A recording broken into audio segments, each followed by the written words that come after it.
എന്താ നോക്കേണ്ട, ഒന്നുകിൽ നമുക്ക് ചെയ്യാൻ പറ്റുന്നതെന്ന് പറഞ്ഞാൽ ബേസ് എപ്പോഴും സെയിം ആക്കുക. ബേസ് സെയിം ആക്കിയാൽ നമുക്ക് ആ ക്വസ്റ്റ്യൻ ചെയ്യാം. ഇവിടെ എങ്ങനെ ബേസ് സെയിം ആക്കാം?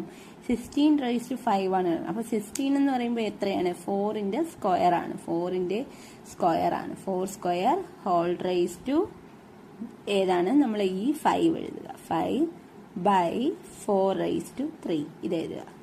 ഇസ് ഈക്വൽ ടു എങ്ങനെ ചെയ്യാം? 4 എന്ന് എഴുതിയിട്ട് ഈ 2ഉം ഈ 5ഉം ഇൻറ്റു ചെയ്യുക. 2 × 5 ആണ്. 2 × 5 ആണ് 4⁵3.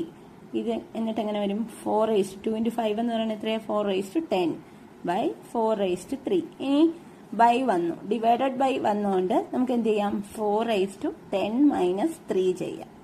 4